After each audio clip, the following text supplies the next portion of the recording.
hair, with a flat heat-resistant bond that blends perfectly with your hair, giving you no discomfort when they are applied. They're designed to be relifted every 6 to 8 weeks for a damage-free application. You should always start with your consultation to gather as much information from your client as possible. You ask questions like, have you had extensions before? What look do you wish to achieve? Thickness, length, or both? Ask about their lifestyle, such as, do you tie your hair a lot? If so, you should know to allow extra space around the hairline. Once you have gathered all the information needed, it is now time to grab your colour swatch so that you can decide what colour to use. Make sure that when you are colour matching, that you always match the colour of the ends of your client's hair. You will need the following tools to perform your application: flat plated pliers, 2 metal tail combs, 4 butterfly clips, 1 slide clip. Step 1. Ensure that your client's hair has been freshly washed. Make sure that conditioner wasn't applied directly to the roots. It is important to make sure that your client's ends are not blunt. If they are, we highly recommend you soften them. Step 2. Part hair in 4 sections, straight down the middle, then from ear to ear. Starting at the nape, take an 1.5 inch section. Taking a large section will ensure that extensions will not show if they tie their hair up. Step 3.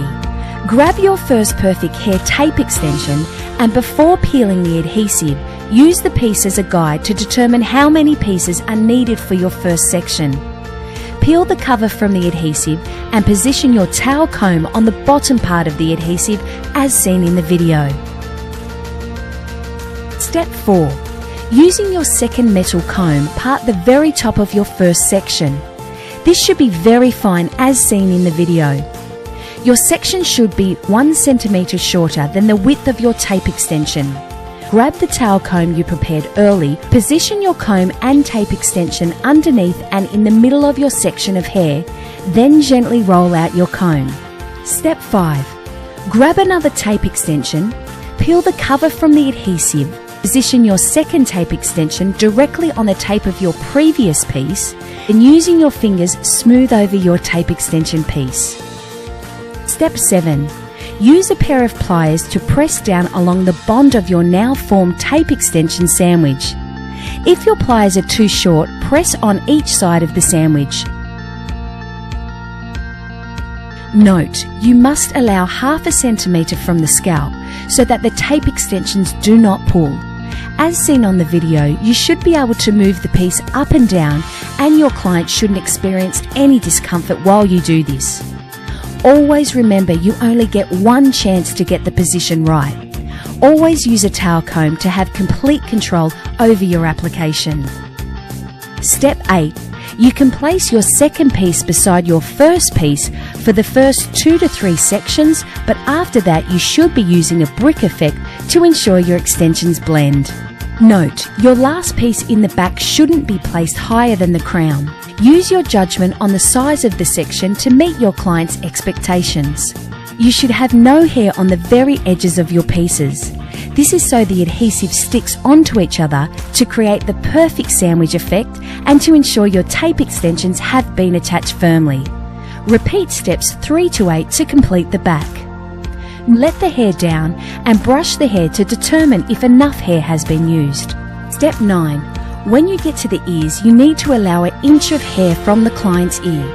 Repeat steps 3 to 7 to apply tape extension pieces along this parting, allowing at least 1 inch or more if the client's hair is fine from the hairline. Repeat steps 3 to 7 to complete your sides. Note, you can cut your tape extensions in half for a more natural look. Remember to cut the pieces using an old pair of sharp cutting scissors. Remember, throughout your application, your sections should always be clean, straight lines. Tips: flat pliers should always be used. If your client has oily hair and claim extensions don't normally last, a temperature flat iron can be used over the top of your sandwich. The flat iron should be no higher than 150 degrees. Should also be applied in a fast tapping action as seen in the video. We don't recommend this on all hair types, but Perfect Hair Tape Extension have a medical grade adhesive, so the use of a temperature controlled flat iron is a good way to ensure your tape extensions will last on oily hair. When cutting your client's hair after your application is complete, you should never cut blunt straight lines. Razors and thinning scissors can be used when cutting the length. Removing tape extensions. Step 1. Buy a bottle of acetone-free nail polish remover. Pour contents into a spray bottle.